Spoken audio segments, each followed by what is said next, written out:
vous voulez que vos deux cerveaux ne vieillissent pas ou vieillissent beaucoup moins vite, prenez ces deux choses et vos deux cerveaux, le cerveau qui est dans votre tête et le cerveau qui est dans votre intestin, qui est peut-être encore plus important que celui-là, vont rajeunir. Pour votre tête, prenez de l'huile de foie de morue ou prenez de la DHA liposomée, parce que votre cerveau, c'est pratiquement 70% de la DHA. La DHA, je rappelle, c'est un des constituants des oméga 3. L'oméga 3, vous avez plusieurs constituants, mais surtout de l'EPA et de la DHA. C'est la DHA qui est dans votre cerveau. Donc prenez de la DHA. Moi, j'en prends 3 fois par semaine, un gros paquet, j'en prends 5 ml. Mais entre deux, je prends quand même des oméga 3. Je mange des oméga 3 et je me supplémente en oméga 3. Dans la supplémentation oméga 3 qui contient l'EPA et la DHA, je prends l'huile de krill, qui sont l'huile extraite de mini-crevettes. Et dans ma nourriture, je privilégie les harengs, les anchois et les sardines, qui contiennent beaucoup d'oméga 3. Voilà. Et je saupoudre aussi, voilà, ça c'est, il faut être vraiment un peu complet.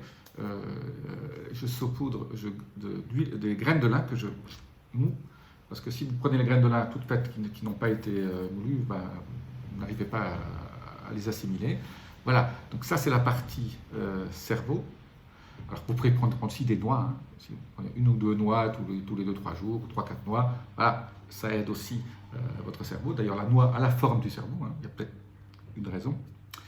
Et au niveau de votre intestin, il faut privilégier 2 choses, les polyphénols, donc tout ce qui sont les fruits de rêve, hein, la trilogie que j'adore toujours. Hein. J'ai ma trilogie oméga 3 et il y a la trilogie des fruits, du pamplemousse rose et un petit peu de kiwi, mais même le kiwi vert, bon, avec modération.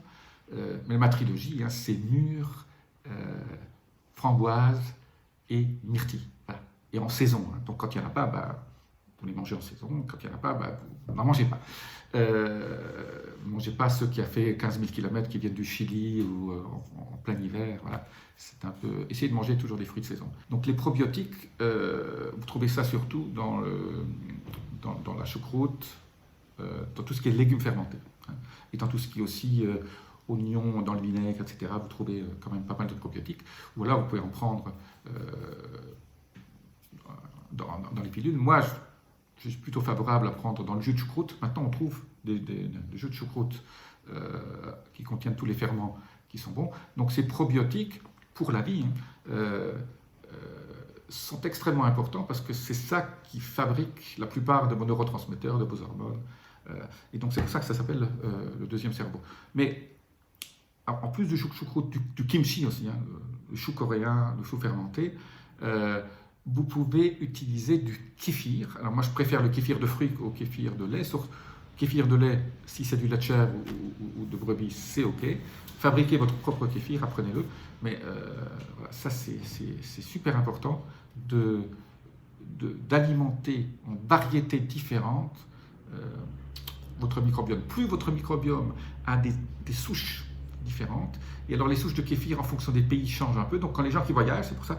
Et si vous mangez les probiotiques des pays où vous voyagez, vous arrivez à avoir une richesse, une variété, une diversité intestinale au niveau de votre microbiome qui est augmentée. Et les gens qui vivent les plus vieux, quand on mesure les microbiomes des centenaires ou des super centenaires, ils ont un microbiome ultra riche parce qu'ils mangent beaucoup de légumes fermentés et ils les nourrissent bien. Parce qu'il faut nourrir ces ferments avec des bonnes choses, donc des fibres, hein, céleri, artichaut, asperges, avocat, etc.